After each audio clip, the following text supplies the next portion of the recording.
Özbəkistan-Azərbaycan əlaqələrinin təməlində bizim dostluq, qardaşlıq münasibətləri dayanır və hörmətli Prezident Şəfqət Miramonoviçlə bizim şəxsi dostluğumuz bu münasibətləri daha yüksək səviyyə qaldırıbdır.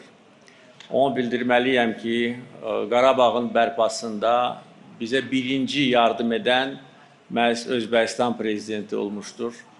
Füzuli şəhərində Mirzə Uluqbəy adına gözəl, böyük məktəb inşa edilmişdir və Şəfqət Miramonoviçlə birlikdə biz o məktəbin açılışını qeyd etmişdik.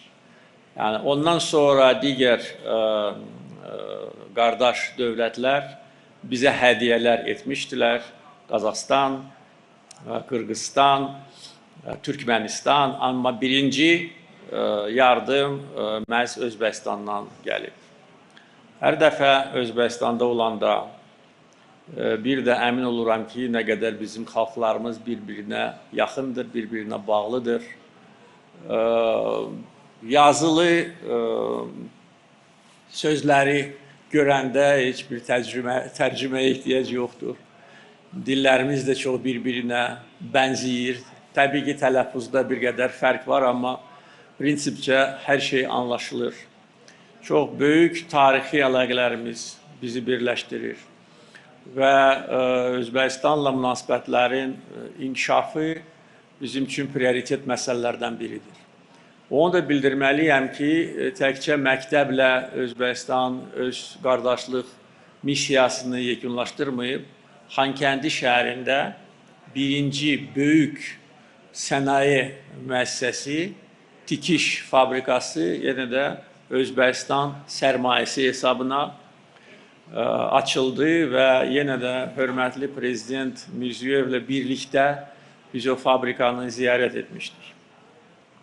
Bir çox iqtisadi sənaye layihələri icra edilir. Həm Azərbaycan investisiyaları, həm Özbəkistan investisiyaları qoyulur. Biz birgə sərmayə fondu yaratdıq. 500 milyon dollar dəyərində bu sərmayə fondu həm Özbəkistanda, həm Azərbaycanda müxtəlif layihələrin icrası ilə məşğuldur. Bugün Azərbaycan neft şirkəti SOKAR Özbəkistanda çox önəmli bir kəşfiyyat yatağında sərmayə qoyur. Və ümid edirəm ki, yaxın gələcəkdə bizdə bir müjdə verəcəklər, xoş xəbər verəcəklər. Çünki bugün enerji təhlükəsizliyi məsələləri, xüsusilə qaz təchizatı bir çox ölkələr üçün önəmlidir.